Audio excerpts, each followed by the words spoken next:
Canaanite society is deeply hierarchical, and it's an unbelievably exploitative society, both in terms like physically, sexually, in terms economically. Like it's deeply exploitative. It's the Tower of Babel. Yeah, Let us all come together so we can make a great name for ourselves. Hey, you don't realize, but we're going to take advantage of you. exactly. Right. Like exploitation is probably the best way to, yeah, like, on every level. Oh, let's all make bricks together, except I'm the master and you're going to be literal slaves. Yeah, no, get to being work. forced to me. Exactly. Yeah. So Abraham sees Canaanite society, which is just deeply sick at this time. And he says, I do not want any part of that. Now, remember, we talked about this in the last episode. Abraham's challenge was remembering that Sarah was his full and equal partner.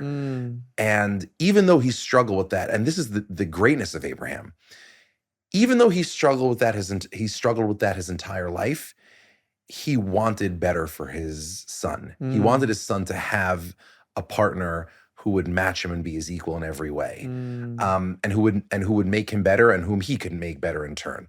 And so what he says is, on the one hand, don't find somebody from in this society, because this society is not into equality. Like, they don't believe in equality and equal partnership and sort of that every single human being bears the divine image. Like, this is not a society that believes in that. No.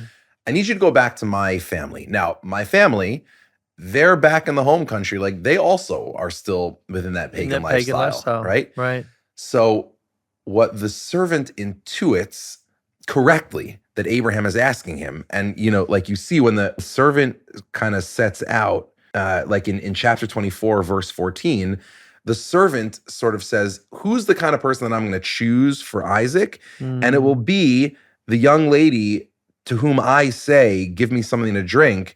And she says, drink, but I'm also going to give your camels to drink. That one will be the right person for Isaac. What the servant correctly understands is that what Isaac's asking is not, I need, this nationality, but not that nationality. What he's asking is, I need someone of this type of character and not that type of character. And the character that Abraham's looking for is kindness. What the servant looks for primarily is, he says, I need to find somebody who's kind.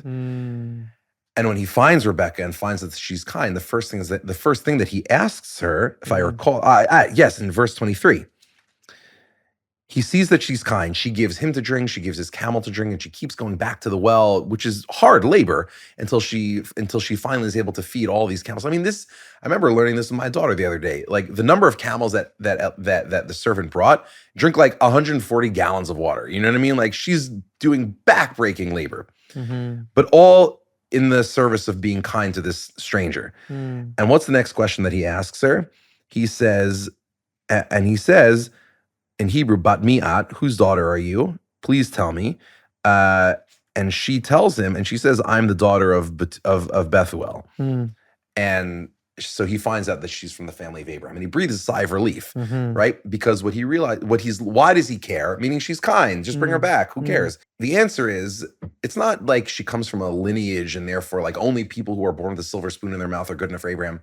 What the servant understands, and what Abraham understands, is that you want to find someone with great values who has surrounded themselves with other people who can support that.